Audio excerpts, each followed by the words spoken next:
Hey folks, Dennis Nottingham here with Advanced Trucking, and we've had some recent questions about how to set up and what are the steps to getting your motor carrier authority. Advanced Trucking, as many of you know, we are a self-dispatch owner-operator company. We give our drivers the freedom to self-dispatch, and in return, you get the benefits of lower cost insurance and the ability to book your own loads and retain up to 85% of the line haul. So I just wanted to do a quick video here on how to get your motor carrier authority. Um, since we've had a few of those questions. So first and foremost, you'll need to establish your company LLC. Whether you choose to run it as a sole proprietor, an LLC, or incorporate, those are items that you'll want to discuss with your CPA and how you want to structure that. If you're just going to be a single owner operator under your own authority, one of the easiest solutions would be to be a sole proprietor. You could probably change that in the end or in the future. It might cost you a little bit of money to change that with the FMCSA, but probably the quickest and easiest, you can be a sole proprietor. But it's awful easy to get an LLC through your state. And you can usually do those online. We're in Indiana, it's very easy. You can do it in about, I don't know, 30 minutes, and it costs about $100. So to create an LLC.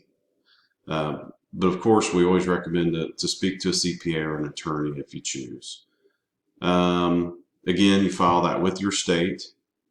Once you get your LLC or incorporate, you'll need to get an EIN number from the federal government. That is free to you. Don't get scammed into these services having you pay to get an EIN number. It's quick and easy to do online. After you establish that, you'll want to go to the FMCSA's website. I have a link here. We'll also put this somewhere within YouTube so that you can download it. Or you can send me a message. I'll have my email listed below, and you can send me an email, and I'll be happy to share this with you. You can obtain your MC number from the FMCSA. Here is the link here. What type of authority do you need? If you're just doing regular over-the-road trucking, you'll want to choose authority for hire. You'll also want to choose interstate for over-the-road. Intrastate is if you plan on staying in only one state. So let's say I was just going to stay within Indiana and not cross state lines. I would want to do an interstate authority, or I'm sorry, intrastate authority. You'll want to choose common authority, not contract authority, and the cost is $300 online to do that. Now, there are many services out there that can help you with all this process. Some people may just choose to have someone else take care of it for them.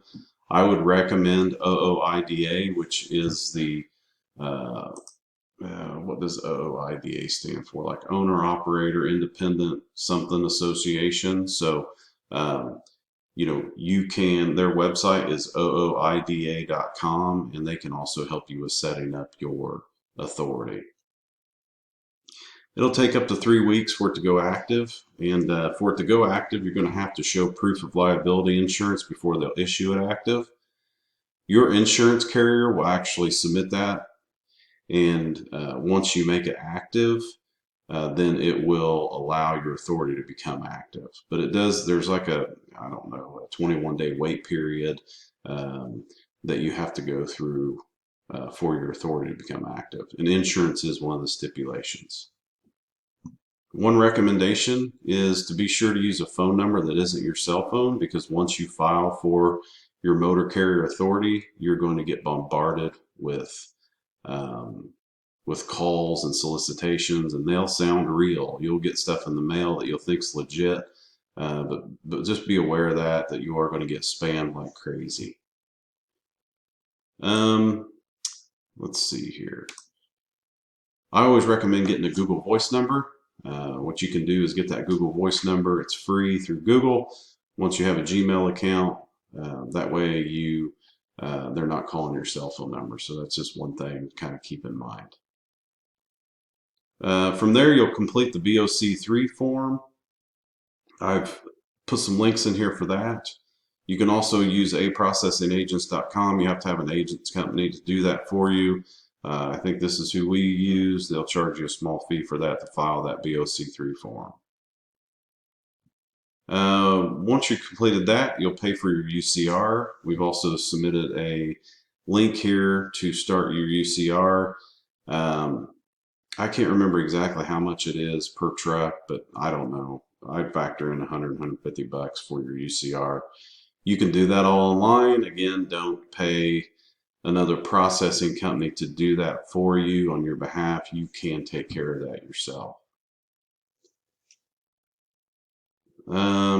Base plates. So this is where it gets a little bit tricky when you're setting up your IRP and your IFTA. So each state is different. We're in the state of Indiana. Yeah, as a part of that, the requirement, you have to show a commercial lease to get your base plates. So there's a lot of hoops that you have to jump through. I know some other states it is more difficult. But you're going to want to factor in about $1,500 to $2,500 for the year per truck for your base plates. So take that in consideration. You'll want to start that process in your state as soon as possible.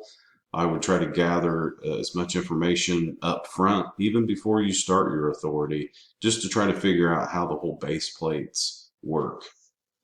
And again, it can vary from state to state. We're in Indiana, so I know approximately how much it costs per truck per year for the base plates, but I'm assuming it will be prorated as well, so it may be less than that based on when your renewal period would be. Setting up IFTA, again, IRP and IFTA are going to be set up through your state. You'll want to start that as soon as possible. And IFTA, again, is your fuel tax account. You'll have to set it up, and you will have to do quarterly reporting. So you'll have to keep track of all that stuff yourself. There are services out there that will help you. I'm assuming OOIDA has a program that can help you as well with your IFTA reporting if you don't want to mess with it. It can be pretty easy with using e-logs. E-logs will track all your miles in every state, and then you just do your reporting based on that. So that can be easy to do, but some people may not want to mess with that. You'll also have to enroll in a drug and alcohol testing program. OOIDA has a good program for that. I've included a link here. Our company actually uses their drug consortium for a company. So, but you do have to have a company that will manage that for you.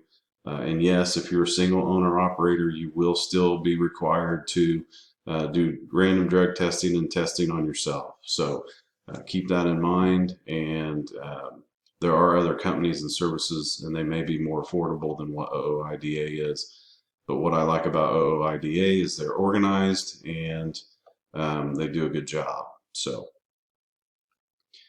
once you get your authority, you're going to be required to maintain driver qualification files and employee records. Even if it's on yourself, you're even going to have to fill out an application and all that good stuff on yourself.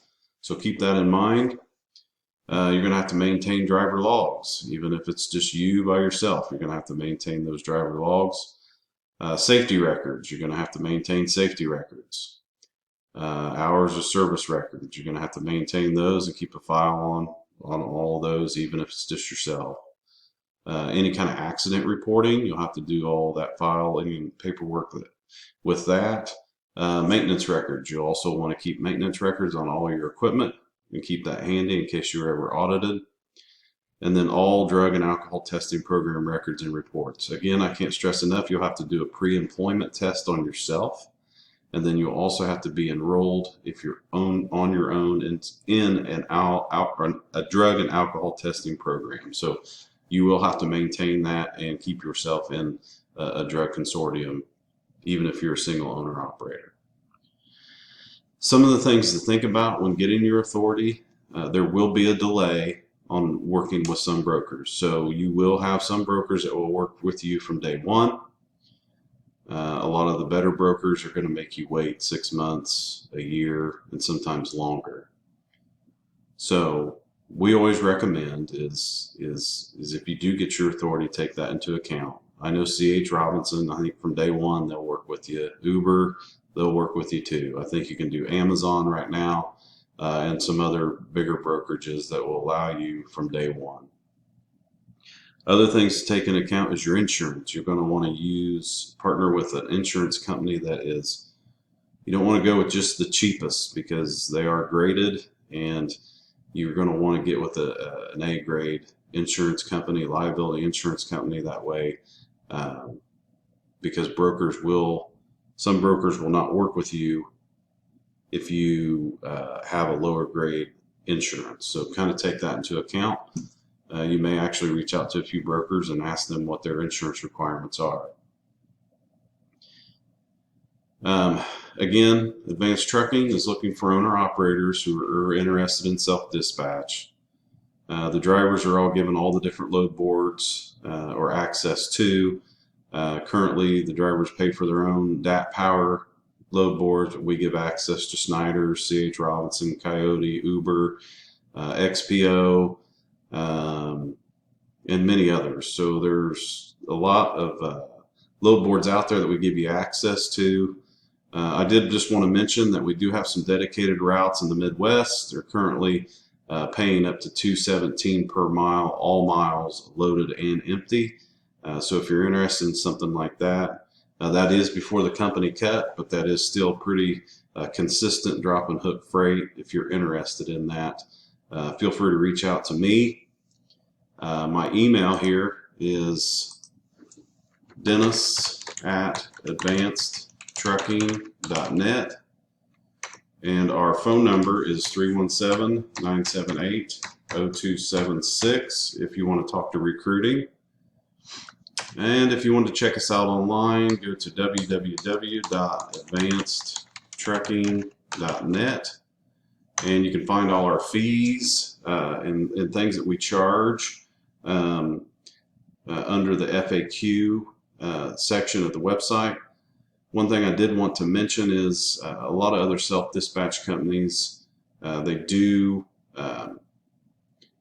require you to pay a weekly trailer rent.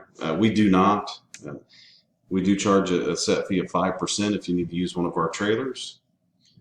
So you'd be all in 80-20 with a trailer if you're interested in working with Advanced Trucking.